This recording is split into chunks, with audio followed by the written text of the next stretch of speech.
when I wake him up or even punch him to wake him up to try and get him to move, he refuses to change his weird, freaky position. Rachael Ray just revealed the truth about her marriage, and it's nothing like the story fans believed for years. My husband, we've been together for 20 years. For decades, the Rachael Ray brand was built on a picture-perfect love story. But behind the scenes was a relationship far more turbulent than it ever appeared on Food Network. Now, through open admissions and recent revelations, a very different story is coming to light. So what really happened between Rachael Ray and her husband? And why are fans only just beginning to question everything they thought they knew? Join us as we reveal what Rachael Ray exposed about her marriage that has left fans stunned. The relationship that started with a case of mistaken identity. Before any of the scandal and the tabloid wars, there was a dinner party in 2001 where Rachael Ray met a man she immediately assumed was gay. The story of how Rachael Ray and John Cusimano found each other has been told many times, including multiple times by Rachael herself on her talk show. And it is one of those meet-cute stories that sounds invented because it is so perfectly constructed. Rachael was in her early 30s, already building her food media career, and had arrived at a point where she was explicitly not chasing marriage. She had decided that she was not going to pressure herself into a relationship and was not going to try hard for anyone who was not worth the effort. That mindset was the context in which she walked into a mutual friend's dinner party one evening in New York City.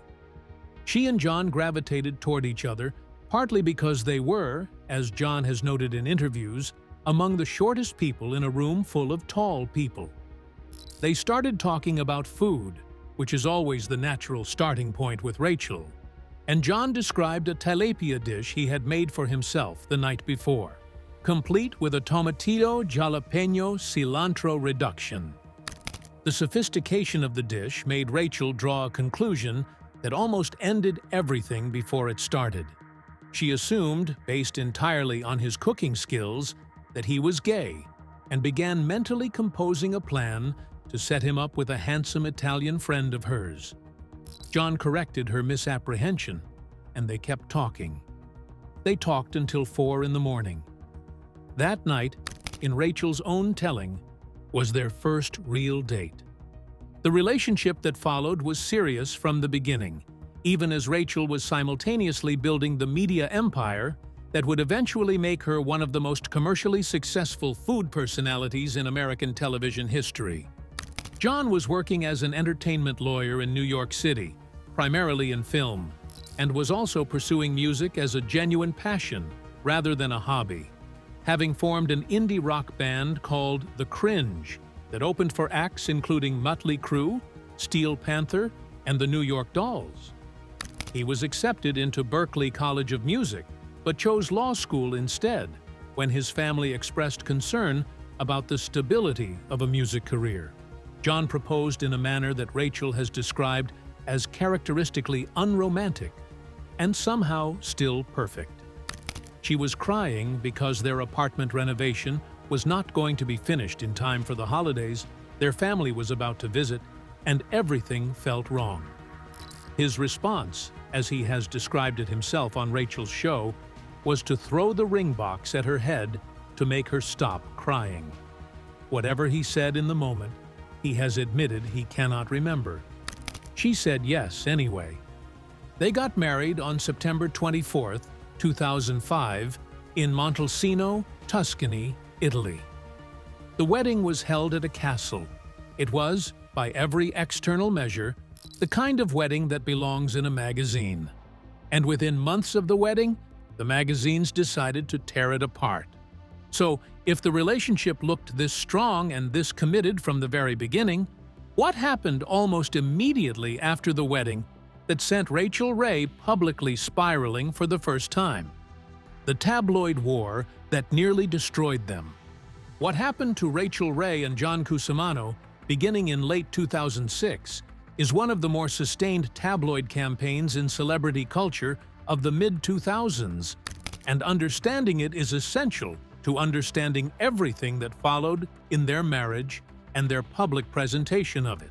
The National Enquirer, which had apparently identified the John-Rachel marriage as a reliable source of clicks and newsstand sales, published a story in 2006 featuring a woman named Janine Walls, who claimed to have had a 5-year relationship with John that included paid sessions of a sexual nature. The details of the alleged relationship were extremely specific and extremely strange, with Walls claiming John paid her up to $500 per session for activities that involved no conventional sexual contact. The Enquirer claimed to have subjected its source to a polygraph and stood behind the story. John and Rachel flatly denied it. Their spokesperson issued a statement describing the claims as fabrications, saying it was obvious the lengths tabloids go to create stories, and noting that it was sad when publications took unwarranted shots at people others cared about. The National Enquirer maintained its position. The story has since been removed from the publication's website.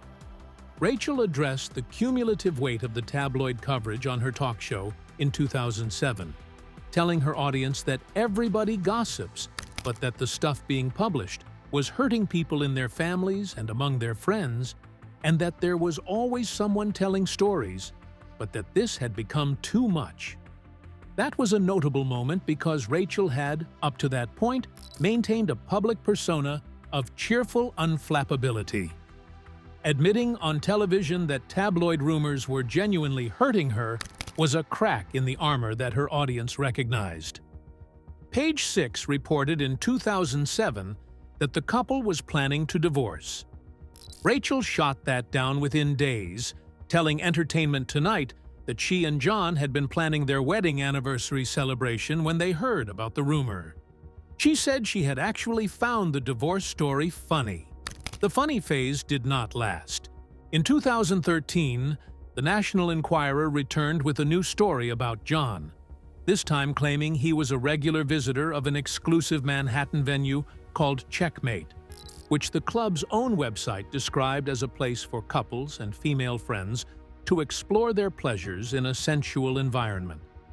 The Enquirer's sources claimed John had been observed at the club at least 6 times, always accompanied by at least one woman who was not Rachel, and that his behavior within the club left no ambiguity about his purposes there. A spokesperson for Rachel and John called the story yet another pack of lies from a publication that had been targeting them for years with no merit, and John's representatives indicated that legal action for defamation was being actively explored. Whether a lawsuit was ever filed has never been confirmed publicly. The story, like its predecessor, is no longer visible on the National Enquirer's website. What the sustained tabloid campaign did to Rachael Ray's state of mind during this period was real and documented. She said publicly that the rumors were killing her. She watched coverage that targeted her husband personally and that used their marriage as clickbait for years. And through all of it, neither she nor John ever produced a definitive public response that went beyond denial. The strategy was to deny, dismiss, and outlast. And it worked, in the sense that the couple is still together 2 decades after the wedding and 2 decades after the first round of tabloid attacks. But the toll it took on Rachel personally is something she has only recently been willing to talk about honestly. If the tabloid years left marks that Rachel has spent years minimizing in public, what finally changed that made her start telling the truth about the more complicated parts of her marriage? What she finally admitted about the screaming matches and the space. Rachael Ray launched a podcast in October 2024 called I'll Sleep When I'm Dead, and within the first 2 episodes, she dropped revelations about her marriage that the professional, always sunny Food Network version of Rachael Ray would never have shared. The podcast format, which is inherently more intimate and less curated than a television talk show, gave Rachel what appeared to be permission to be genuinely honest. And she used it. In the very first episode, speaking with writer and actress Jenny Mollen, Rachael described the conflict style she and John share without any of the diplomatic softening that characterized her previous public statements about their relationship. She said that it is very hard for hot-tempered, creative, or loud people to calm things down, and that she and John do not calm it down at all. She described their arguments as huge screaming matches that happen all the time and said she thinks that level of intensity is healthy. She added that she does not trust people who are too quiet, that she prefers knowing what people think when they think it, and that getting it all out there is how she operates. The response from people close to the couple, according to Closer Weekly, was concern about Rachael's health rather than the state of her marriage. A source told the publication that friends were worried about Rachael's blood pressure after learning how she and John settled disputes, describing them as both bullheaded people who get on each other's nerves a lot and argue at the top of their lungs. The source also noted that part of their recovery process after arguments involves retreating to separate parts of the house to cool down rather than exchanging formal apologies. In the second episode of the podcast, speaking with actor Billy Crudup, Rachael added another dimension to the picture. She revealed that she and John live in what she described as separate corners of their shared space, that she needs significant personal space, and he understands and reciprocates that need.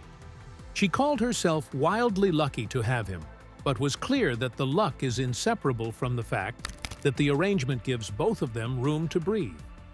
She said they largely stay in separate corners. For a woman who had spent 17 years hosting a television show built partly on the warmth of her marriage, and whose husband appeared regularly on that show as her charming companion at the cocktail mixing segment, admitting to screaming matches and deliberate physical separation within the marriage was a notable shift. It was not a crisis confession. Rachael was not describing a marriage in trouble. She was describing a real marriage, with real friction, real need for space, and real volume. The gap between that description and the image the show had always projected was significant. The podcast also gave Rachael a platform to credit John as an essential element of her success in ways that went beyond the usual spousal tribute, describing him as a true partner, not just in business, but in the larger project of building something that serves a community rather than just a brand. She described choosing him specifically because she believed he could be that kind of partner, someone who agreed with her in concept about service to community, service to animals, and service to children. She framed the marriage not as a romantic achievement, but as a strategic alignment of values, which is a more interesting and more durable foundation than romance alone. If Rachael was finally being honest about the friction inside the marriage, what was the external catastrophe that redefined what the marriage actually meant to both of them? The fire that burned everything and what came back. On August 9, 2020, Rachael Ray and John Cusimano were at their home in Lake Luzerne, New York, which they had been using as the filming location for Rachael's talk show during the COVID-19 pandemic, when a passing neighbor alerted them that the roof was on fire. The cause was creosote buildup in the chimney. The fire spread through the house faster than anyone could contain it and reduced 15 years of memories to ash within approximately 1 hour. Rachael and John escaped safely with their dog Bella. What they could not save was everything else. Rachael described what they lost on her talk show in terms that were genuinely heartbreaking. 40 years of notebooks, drawings, and thoughts, her life's work. 15 years of memories in a house they had built into a home together. Paintings that had been made for them and letters that had been written to them. Decades of correspondence from Rachael's mother, who was by then technically blind. Everything material that documented the existence of their life together was gone in an hour. Rachael told The Hollywood Reporter in 2021 that they lost a huge part of the physical evidence that they exist, all of the things they had created and been gifted over the years or collected together as a couple. She described watching from the window of the guest house for weeks as trucks carried away the remains of their home, watching the trucks go by all day long, day after day, until there was nothing left to carry. The couple continued producing the show from the neighboring guest house, while the main house was rebuilt from the foundation up.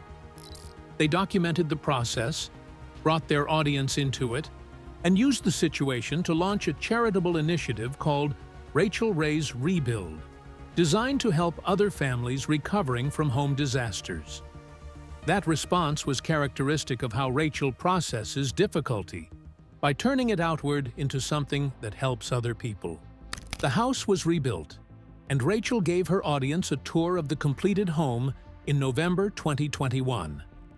She described seeing it filled again as joy rather than grief, noting that all you saw in the empty version was what was not there, while the rebuilt version was similar enough to the original to be recognizable as home. But the fire was not the end of the disasters in that period.